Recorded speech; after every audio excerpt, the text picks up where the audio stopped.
எதற்கெடுத்தாலும் நீங்கள் வந்து நாங்கள் தான் நாங்கள் தான் என்றைக்குமே வந்து நான் என்ற வார்த்தை வந்து வரக்கூடாதுன்னு சொல்லுவாங்க. நீங்கள் பண்ண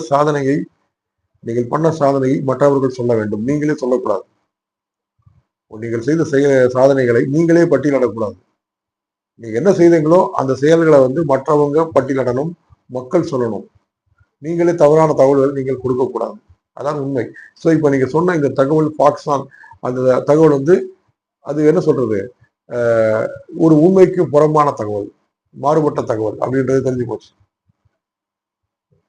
இப்ப இந்த மாதிரி ஒரு இன்வெஸ்ட்மெண்ட் அப்படின்னு வரும்போது நான் வந்து ஒரு பழைய வரலாறு சொல்கின்றேன். ஒரு இன்வெஸ்ட்மெண்ட் அப்படின்னா எப்படி இருக்கணும் அப்படின்னா, டைட்டன் அப்படின்ற நிறுவனம் உங்களுக்கு தெரியும். டைட்டான் அப்படின்றது. டைட்டன் அப்படின்னா என்ன அப்படின்னு பார்த்தீங்கன்னா, டாட்டாவுடைய குரூப்.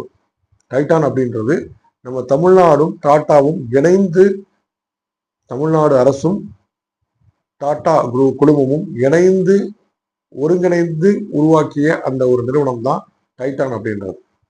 அதாவது பாத்தீங்கன்னா திரு எம் ஜி ராமச்சந்திரன் அவர்கள் முதலமைச்சராக இருக்கும் பொழுது இந்த மாதிரி வந்து தனியார், அதாவது டாடா வந்து இந்தியாவில தான் இருக்குது, அவர்கள் முதலீடு செய்ய வரும் பொழுது, தமிழ்நாட்டிற்கு முதலீடு செய்ய வரும் பொழுது எம்ஜிஆர் அவர்கள் என்ன சொன்னார்கள் அப்படின்னா, அரசாங்கமும் இதில் பங்கு பெறும் அப்படின்னு சொன்னாங்க.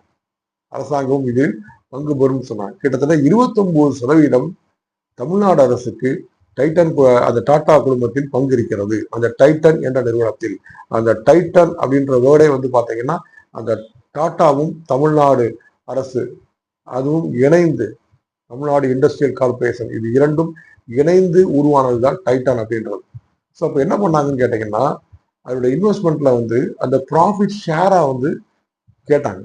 அப்போ இருக்கக்கூடிய காலகட்டத்தில் வந்து பாத்தீங்கன்னா எல்லாமே ப்ராஃபிட் ஷேர்ல வந்து உருவான நிறுவனங்கள், கிட்டத்தட்ட 29%.